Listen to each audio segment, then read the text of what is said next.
A woman went to Thailand for a trip, but human traffickers harvested her organs. As soon as she got off the plane, a real estate agent, human in appearance but beastly at heart, targeted her. He pretended to be a fellow countryman, recommending affordable tourist hotels. Seeing he was from Seoul, South Korea, she trusted him, thinking, our own people wouldn't harm us. However, Thai traffickers target Koreans because wealthy Korean chaebols pay big money for organs on the black market. To exploit her, the agent's gang kidnapped her child, demanding a 3 million ransom. Desperate to save her child, the woman rushed to the exchange location with all her savings. After she handed over the ransom, the agent didn't let the mother and daughter go. Instead, he sold them directly to an organ trafficking syndicate, truly maximizing his profits. By the time the woman was found, all her organs had been removed, leaving behind nothing but an empty shell. But the traffickers never expected that this time, they had messed with the wrong person. The woman's husband, Lao Bai, was a top assassin back home, known as the king of hell in the mortal world, a ruthless man of few words, capable of taking on 20 men by himself. Seeing his wife's battered and broken body, Lao Bai was overwhelmed with grief, and silently vowed to find his daughter and avenge his wife. The next day, Lao Bai arrived in Thailand. Using information from an informant, he tracked down the real estate agent who had lured his wife.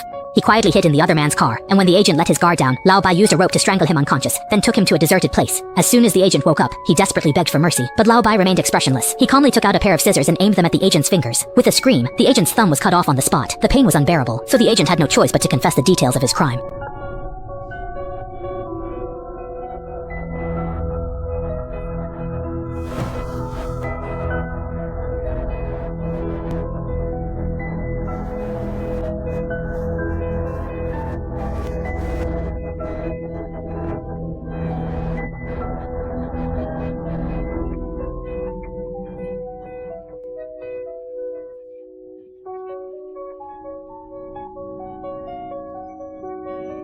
Upon hearing this, a trace of sadness flashed in Lao Bai's eyes. Even if he died, none of these people would get away. He demanded to know the address of the person who received the child. The intermediary beside him didn't dare to hide anything and stammered out the location. After getting the exact address, Lao Bai showed no mercy. He picked up the scissors and aimed them at the intermediary's neck, sending him straight to the underworld. Next, he had to find the couple who trafficked the child. He would make sure they paid. Following the address given by the intermediary, Lao Bai found them in a cramped residence. He tied both of them to chairs and said calmly, "Don't shout or scream, understand?" Then he tore the rag from the woman's mouth and took out a photo of his daughter.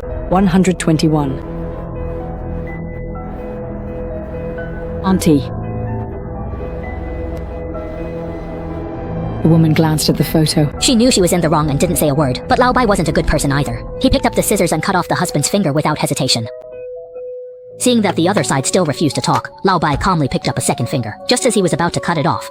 Hearing the other side say this, Lao Bai became agitated. The woman explained that she hadn't killed the girl, but had sold her to Jaffo. Learning that his daughter was still alive, Lao Bai couldn't wait another moment. After quickly taking care of the two of them, he immediately contacted his informant. Through his investigation, he learned that Jaffo was the most notorious local gang boss. He ran a large-scale black market operation, with drug smuggling as his main business and child trafficking as a side business. Children from Japan or Korea were especially in demand, with many buyers waiting in line, because there were so many people in those two countries who needed organ transplants. So if he wanted to save his child, he had to act quickly. If someone took a liking to his daughter, it would be too late. But against such a massive organization, there was no way he could take them down alone. The only option was to use his wits. The informant arranged a guide for Lao Bai, Xiaomei, who was also Korean and could serve as a translator. Lao Bai didn't beat around the bush and directly explained his purpose for coming.